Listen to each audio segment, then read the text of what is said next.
এখানে কিশোর এবং তরুণদের খেলার মাঠের দাবি রয়েছে, ক্লিনিক করার দাবি রয়েছে এবং এখানে প্লট দেওয়া নেওয়া নিয়ে অনেক ইস্যু রয়েছে এবং দুর্নীতি চাঁদাবাজিতে এলাকাবাসী অতিষ্ঠ। আমরা চাই যে ভয়ের রাজত্ব আমরা 5ই আগস্ট ভেঙেছি, নতুন করে কোনো ভয়ের রাজত্ব আমাদের এই ঢাকা 11-তে আর তৈরি হবে না। আপনারা মন খুলে কথা বলবেন, যাকে ইচ্ছা তাকে তার পক্ষে আপনারা কাজ করবেন, সমর্থন দিবেন এবং 16 বছর পরে যেহেতু ভোট হচ্ছে আপনারা নির্বিঘ্নে নির্ভয়ে উৎসবমুখর পরিবেশে পরিবার সহ সবাইকে নিয়ে ভোট কেন্দ্রে আসবেন। এবং আপনারা জানেন যে ভোট আসন্ন নির্বাচনে সংসদ নির্বাচনের পাশাপাশি গণভোট অনুষ্ঠিত হচ্ছে, ফলে 2টি ভোট বাংলাদেশের ইতিহাসে অত্যন্ত গুরুত্বপূর্ণ একটি নির্বাচন।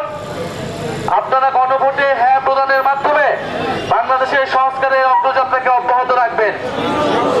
11 দলীয় জোট সংস্কারের পক্ষে দৃঢ় অবস্থান রয়েছে। ইনশাআল্লাহ আমাদের গণ অভ্যুত্থানের যে সংস্কারের আকাঙ্ক্ষা ছিল, গণতন্ত্রের আকাঙ্ক্ষা ছিল, ইনসাফের আকাঙ্ক্ষা ছিল, আগামী 12ই ফেব্রুয়ারিতে আপনারা এই 11 আসনের শাপলাকলিকে ভোট দিয়ে ইনশাআল্লাহ সেই স্বপ্ন আমরা বাস্তবায়ন ঘটাবো।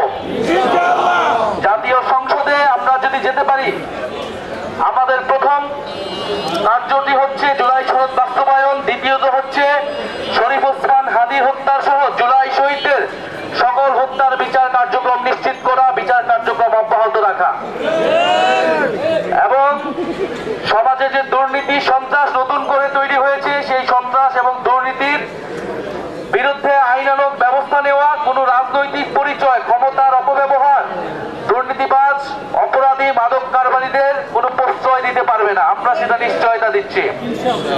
আমরা আজকে আপনাদের এলাকায় গণসংযোগ করব, আপনারা আমাদের জন্য দোয়া রাখবেন, আমাদেরকে সহযোগিতা করবেন এবং অবশ্যই 12ই ফেব্রুয়ারি আপনারা ভোট কেন্দ্রে আসবেন। ইনশাআল্লাহ আমরা আপনাদের জন্য থাকবো, আপনাদের ভোটাধিকারকে রক্ষা করা